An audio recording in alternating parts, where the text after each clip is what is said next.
Last week you targeted with trends, prices, quantities by product, a given market. Next week we'll go after a particular customer, but go after a particular customer with what?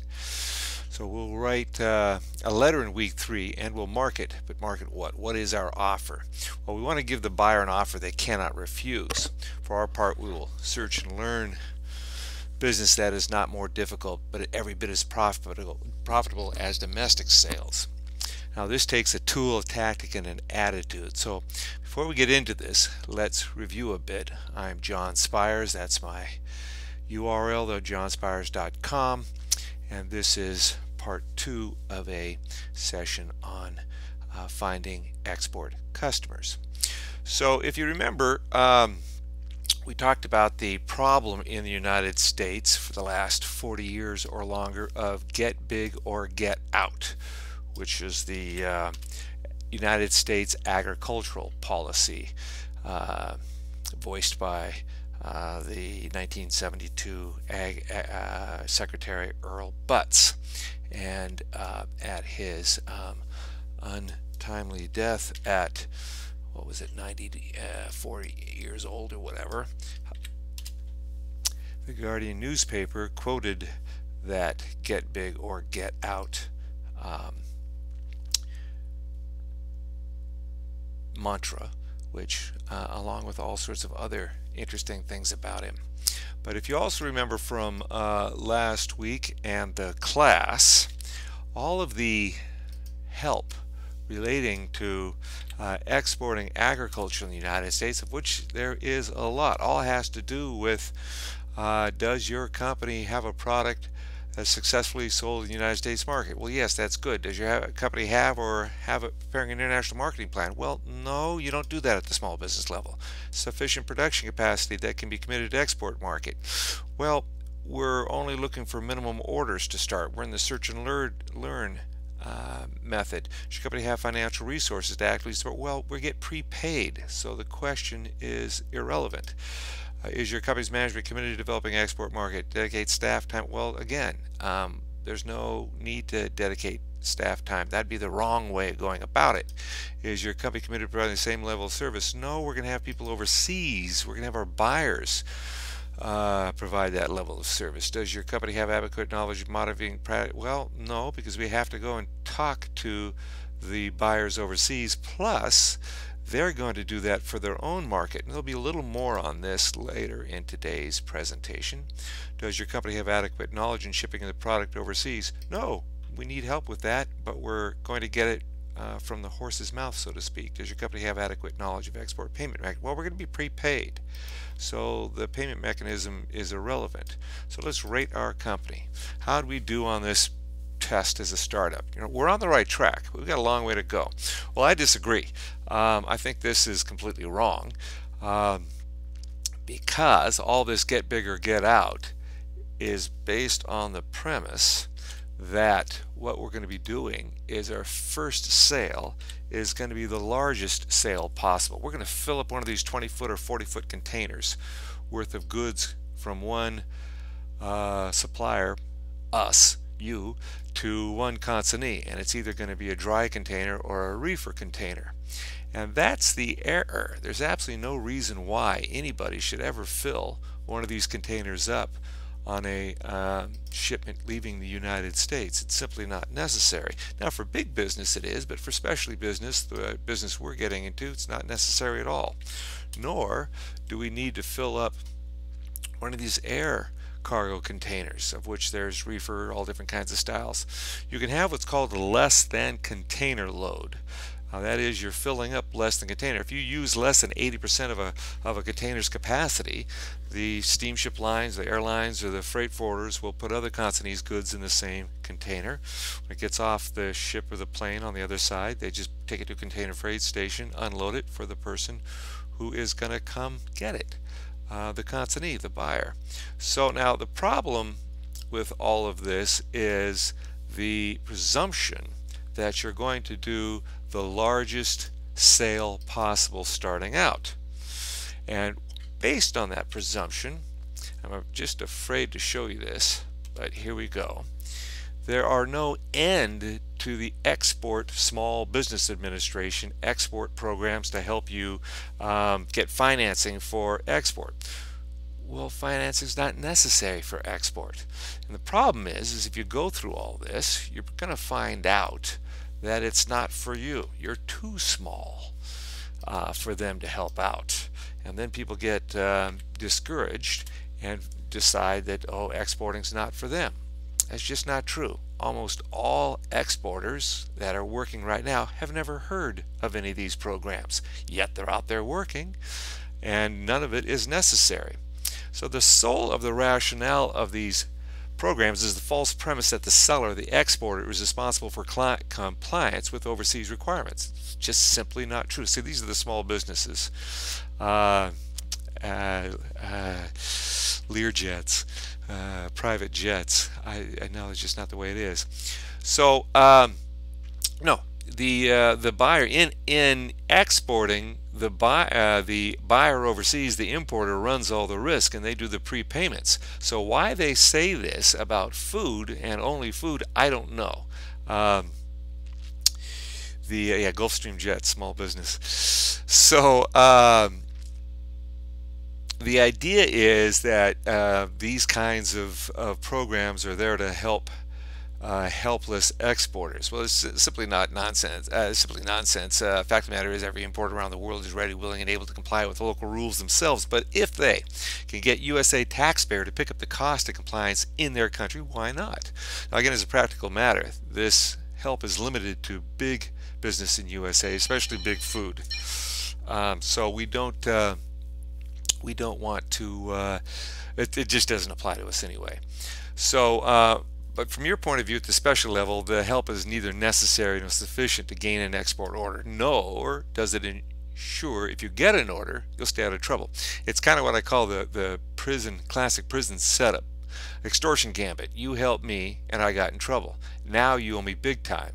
So, even if you get a label perfect, as far as the United States side assures you, but if the shipment is now stuck in foreign customs, it's your problem. You handled the labeling, therefore you must fix it. So no other industry accepts these terms. Why do we do it in food? Well, it's because the get big or get out. There's all this welfare ready, corporate welfare, crony capitalism, huge businesses to which this all applies.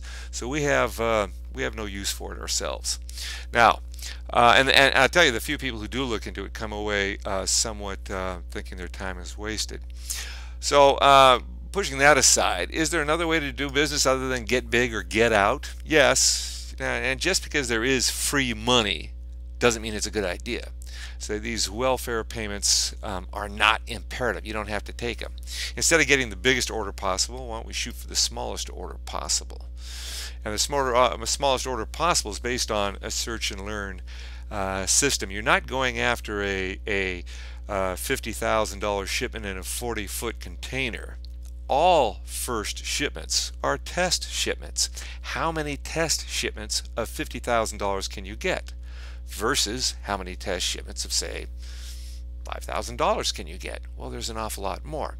Now, all sorts of studies, National Science Foundation, Hong Kong Trade Development Council, United States Census, already shows that this is how export business is developed. It's developed on a search and learn tactic. So instead of going after the business people are already doing and trying to offer a lower price against people who can't be beat on price, you find new business no one else has discovered. And you make your own prices. You're a price maker instead of a price taker. So maybe you're just selling shrimp, and there's a lot of shrimp being exported from the United States, but you're selling a kind of shrimp that has a much higher fat content, much tastier, but it hasn't been exported, or it's new.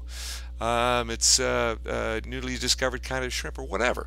So yes, you'll still go to a place where there's lots of shrimp going, but you're going to sell the premium shrimp to the premium buyers in that #1 country to which the United States sells shrimp.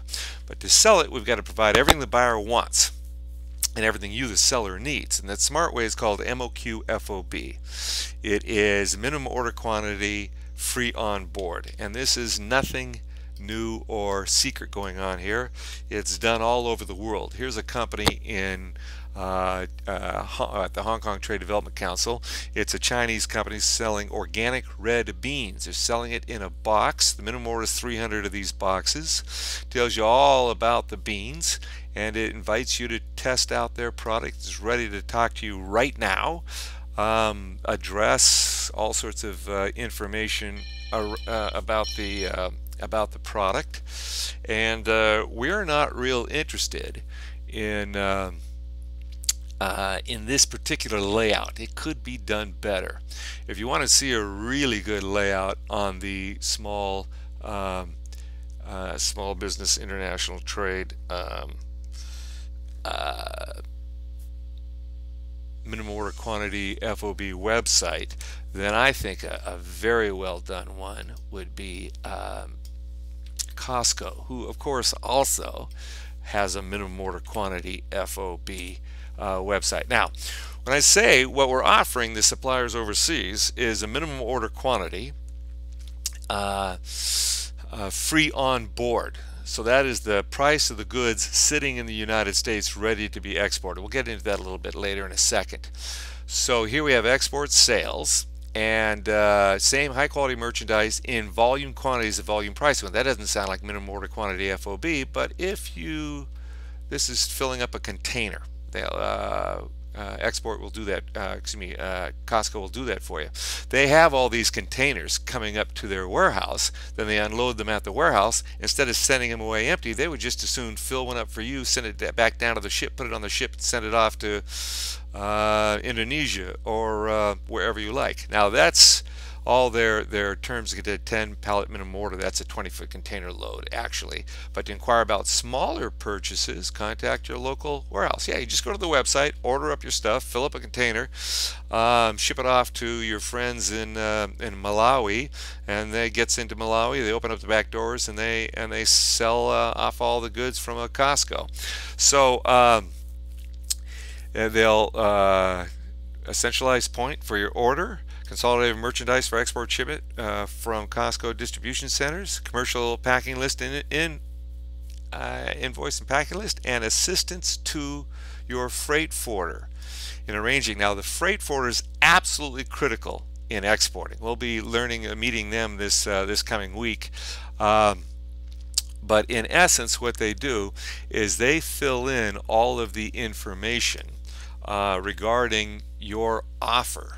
So here is one done right at the small business level. You see it's got the name of the company, it's got information, it's got notes regarding the products, the HTS number, gluten-free, all USA, shelf light, and then more important, all of this is important to help the buyer make a decision. And if you'll notice, this is an extremely simple website. It should be simple. It should be like a piece of paper that the buyer takes a look at and says instantly, oh, here's all the information I need to place an order. So there's the pallet load, there's the sizes, it's shrink wrapped. The MOQ minimum order quantity would be 1 pallet, 240 cases. It says how they're stacked, how tall it is. It's got the prices breakdown, and then after the X Works price, so that's it sitting in the factory. But then we break down the inland freight to Seattle, export documentation fee, customs fee, a bank fee, CFS handling fee because it'd be less than container load. So it started as $57.60 in Caldwell, Idaho, is now $67.20 FOB, free on board the vessel, Tacoma, Washington. Now, the J.J. Boyle is the freight forwarder that assisted this exporter in getting this information together. The freight forwarder, the seller decided the minimum order quantity FOB. Now the freight forwarder has put up all of the information from here, as you see here, to here. So all of this it needs to be done by an expert to get that information correct. So what we have here is the information being done correctly by a freight forwarder. That particular freight forwarder is called J.J. Boyle. And that freight forwarder can now be contacted directly on Arnell's MOQ FOB quote which gives us the buyer the opportunity to get the price from, say, Tacoma, Washington to Abu Dhabi, or from Tacoma, Washington to Hong Kong, or Tacoma, Washington to Valparaiso, Chile, wherever else in the world it needs to be taken from Tacoma to wherever. Now, the delivery lead time 4 weeks, and then the payment terms, because it's going to be fully prepaid. You're not going to take any risk exporting out from the United States. The importer always takes all the risk. Here's the routing number, how to make the payment. Here's a click there for testimonials from present buyers in the United States. And here are retail prices going retail in the United States. The buyer's going to want all this information anyway, so you might as well put it all on one sheet, so as the professional buyer is looking for gluten-free or whatever, they come across this and there it is, every bit of information they need, ready to go, done professionally, 100% professionalism, because of the freight forwarder, in this case JJ Boyle Freight Forwarders. There'll be more information on this in the handouts I emailed to you in the PDF.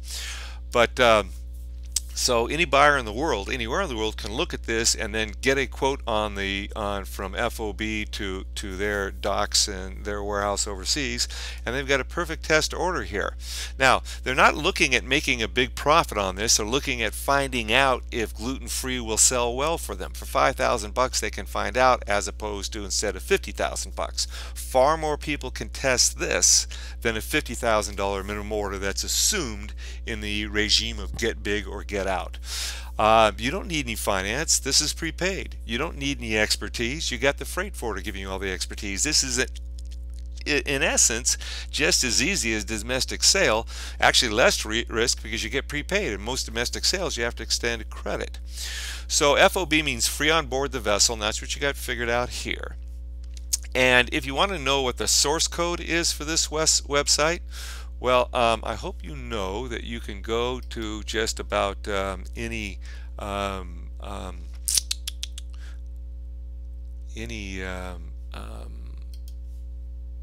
browser and take a look at the source code. There's the source code for the website above. We could have done this on the Costco one and the China one and all that.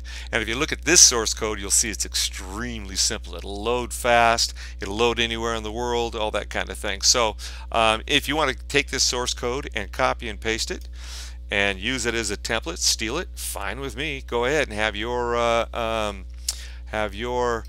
website person specialize it or make it yours. Go ahead, steal this source code, open source source code. So the trick here is you don't become expert in international trade.